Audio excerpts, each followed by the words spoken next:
I'm standing here in my garden, and for the first time in over a decade, there isn't a single tomato plant anywhere, and I've never been happier. For years, I was completely trapped in the exhausting cycle of growing tomatoes. It was a ritual. Every spring, the same story. Carefully picking out seeds, starting them indoors under lights, endlessly worrying if the stems were getting leggy, and then that whole hardening off process that felt like a full-time job. And after all of that, the monumental effort of planting them, staking them, and just praying. I'd spend my summers on high alert. These demanding plants dictated my days. I was a slave to the watering can, a detective hunting for hornworms, and a nervous meteorologist trying to predict the next heavy rain that could bring the dreaded blight. And after all that effort, time, and money, sometimes it was all for nothing. A few damp weeks, and those telltale spots of late blight would show up, turning my dream harvest into a nightmare of black, rotting fruit. I was on the verge of giving up on gardening altogether. The effort-to-reward ratio was just crushing my spirit. I thought, there has to be a better, smarter way to do this. I was about to throw in the trowel for good until I discovered something. Something that didn't just change my garden, it changed everything for me. I found a fruit that completely replaced tomatoes in my life, and I am never ever going back. Before we get to the solution, we have to talk about the problem. I call it the tomato trap, but really, it's the annual planting trap. It's a cycle so many of us gardeners are stuck in, and it's a cycle that's been sold to us as the only way to garden. But I'm here to tell you, it's not. Think about it. The entire mainstream gardening industry is built on this annual cycle. Every spring, the garden centers are overflowing with tender little seedlings. Seed companies drop new catalogs with amazing photos of new and improved varieties. We're sold the dream of a perfect harvest, but that dream comes with a yearly subscription. You have to buy in year after year after year. And look, this isn't some conspiracy theory. It's just a business model. A system that makes you start from scratch every 12 months is very profitable for the folks selling the seeds, the soil, the starter trays, the fertilizers, and the sprays. The problem is, it's not always the most resilient, efficient, or rewarding system for the gardener. We invest so much, we turn our soil, we amend it, we water it, and then at the end of the season, we pull up the dead skeletons of our plants and toss them on the compost pile. The system is reset to zero. All those amazing root structures that went deep into the soil, all the life that was built up, is gone. Next year, you're back on the treadmill, running hard just to stay in the same place. But the biggest flaw in this whole system, it's just so fragile. Your entire harvest for the year hinges on a few crucial months. One bad hailstorm, one super wet summer, one plague of pests, and your investment can be wiped out. I can't tell you how many years I babied my tomato plants from February to July, only to watch them die from blight in August, leaving me with a handful of green fruit and a mountain of frustration. We're taught that this is just how gardening is. But what if it's not? What if you could get off that treadmill? What if you could plant something once and have it feed you for a decade or more? That question, born from years of frustration, sent me down a rabbit hole that ended with one game-changing discovery. My journey away from the tomato trap started, as so many do, in a moment of total despair. It was after a particularly brutal season. I'd done everything right: crop rotation, proper spacing, mulching, watering at the base. I even built little rain shields for them. And still, the blight came. I stood there, looking at a row of withered, blackening plants, and I just felt foolish. I had poured my heart and soul into this, and for what?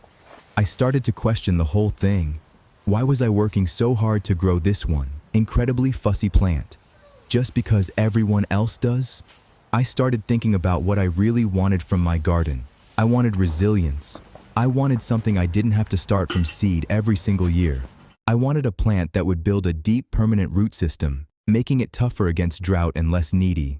I wanted something that would give me a massive, reliable harvest year after year, with a fraction of the annual effort.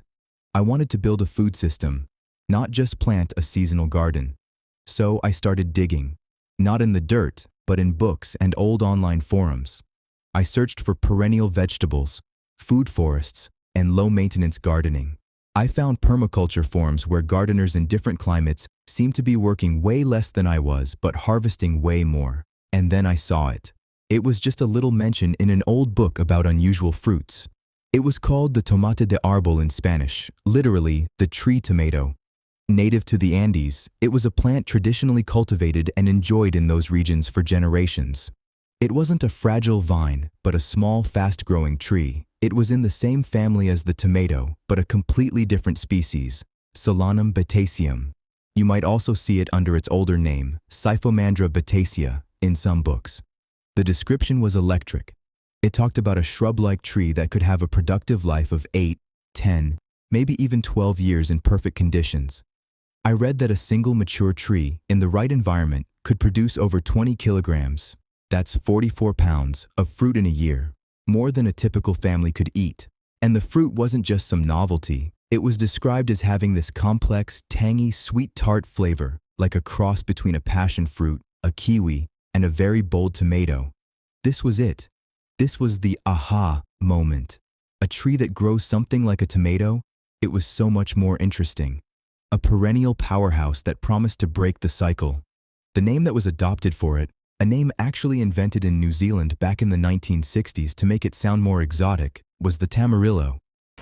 Finding the tamarillo was one thing, growing it was another, but what I quickly learned is that for all its exotic history, this is an incredibly straightforward plant to have in your garden, as long as you get its basic needs. It has totally changed how I garden, and here's why. First and foremost, it's a perennial. This is the absolute game changer. You plant a tamarillo tree once, and it becomes a permanent member of your garden. They are incredibly fast growing. From a small plant, you can get a decent-sized shrub in a single season, and they can start fruiting in as little as 18 months to 2 years. For the next decade or so, this one plant will reward you. Imagine the work that saves. No more starting seeds in February. No more hardening off. You plant it once. That's it. So, how do you get one started? You can grow them from seed easily enough if you can find them, but the faster way is to start with a cutting or a small nursery plant, which often fruit sooner. When it comes to planting, the tamarillo has 3 simple rules. Rule 1. Protect it from strong wind. The branches can be a bit brittle, so planting it near a wall or a fence is ideal. Rule 2. It needs well-drained soil. This is non-negotiable. Tamarillo trees hate having wet feet, and sitting in soggy soil for too long can seriously damage or even kill them. Rule 3. It needs sun. Full sun is best, especially in cooler climates. Now, what about climate? This is the big one. The tamarillo is a subtropical plant, so it's happiest in places that don't get hard frosts. A mature tree can handle a brief, light frost, maybe down to about -2°C or 28°F, but it will probably lose its leaves. Young plants are much more tender, but if you live in a colder climate, does that mean you're out of luck? Not at all. The tamarillo makes an excellent container plant. Grow it in a big pot, let it enjoy the summer outside, and then bring it into a protected garage or basement for the winter. You still get the perennial benefit without the risk of a deep freeze. Care is also incredibly simple. It's a heavy feeder, so you'll want to feed it during the growing season with good compost or a balanced fertilizer. I just top dress with compost in the spring and again in the summer. Mulching is also key to protect its shallow roots. One of the coolest parts about caring for a tamarillo is pruning. The fruit forms on the new growth that the tree puts out. This means you can prune the tree after it fruits to encourage fresh new branches, which is where the next season's fruit will appear. It's a simple way to keep the tree a manageable size and partner with the plant to shape your future harvest. And the harvest, this is where the tamarillo really proves its worth. The flowers are beautiful and fragrant, and then come the egg-shaped fruits with their glossy, gorgeous skin. But unlike tomatoes that seem to ripen all at once, tamarillos on a single tree can ripen over a really long season, especially in milder climates, sometimes stretching from late autumn all the way through winter. You can go out and pick a few fresh fruits every few days for months. The yield is just staggering. So if this fruit is so amazing, so productive, and so much easier in the long run, you have to ask, why isn't it in every garden? Why did it practically vanish from the mainstream, especially in North America? The answer is a mix of history and habit. The tamarillo is native to the Andes and is still a beloved fruit there. It got really popular in New Zealand, especially during World War II when other fruits were scarce. In fact, New Zealand is where its modern commercial story really began. But in many other places, it just stayed a novelty. This is partly because our massive food system is built for produce that fits a specific mold, mechanical harvesting, uniform ripening, and tough enough to ship long distances. Annuals, like the modern tomato, have been bred for exactly those traits. The tamarillo is different. It's a homesteader's fruit, a backyard gardener's dream. Its staggered harvest harvest is a gift for a family, but it's a headache for a commercial farm that wants to harvest a whole field at once. Its thinner skin means it needs a gentler hand. There's also the simple fact that people grow what they know. We cook what our parents cooked and plant what we see at the grocery store. Once a plant falls out of that popular cycle, it's hard to get back in. It becomes forgotten knowledge.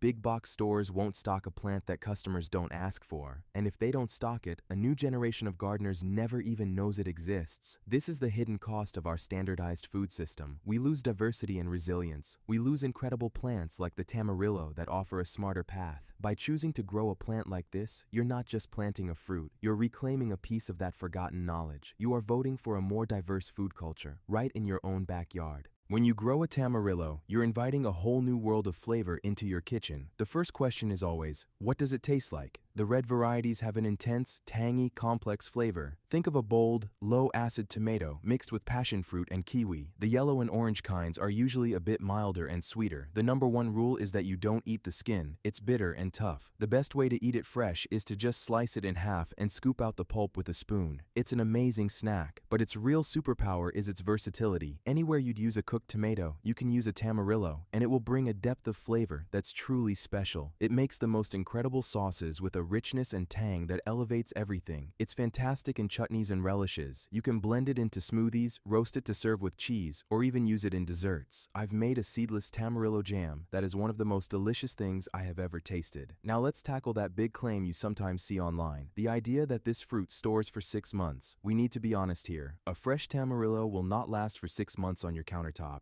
That's just marketing hype. But the truth behind that claim is way more valuable for a gardener. Freshly picked, firm tamarillos can last for several weeks in the fridge, which is already way longer than a ripe garden tomato. But the real long-term storage is through preservation. They can be peeled and frozen whole or pureed, lasting for many months. You can make massive batches of jam, chutney, or ketchup that will be shelf-stable for over a year. So when you hear that 6-month claim, it's not about a magic fruit bowl. It's about the security of having jars of delicious, homegrown food lining your pantry shelves, ready whenever you need them. It's about capturing your harvest and making it last, decoupling your food supply from the seasons. If you are tired of the annual gardening treadmill, if you've ever felt the heartbreak of a failed tomato crop, and if you are ready to try a smarter, more resilient way to garden, I really hope you'll look into this incredible fruit. If you want to learn more about creating a low-maintenance, high-yield garden, be sure to subscribe. I'm on a mission to rediscover these forgotten crops and share everything I learn, and I want to hear from you. Have you ever heard of the tamarillo? Have you grown it? Drop a comment below and tell me what your single biggest gardening frustration is. Let's help each other build better gardens. Looking at my garden now, it feels different. Calmer, more permanent. Where I used to have rows of stressed-out tomato plants, I now have a beautiful, thriving tamarillo tree. It's more than just a plant, it's a partner. This one discovery transformed my experience as a gardener. It shifted my focus from short-term gambles to long-term investments. It taught me that the goal isn't just to grow food, but to build a living system that works with nature, not against it. A system that values my time and rewards it like nothing else.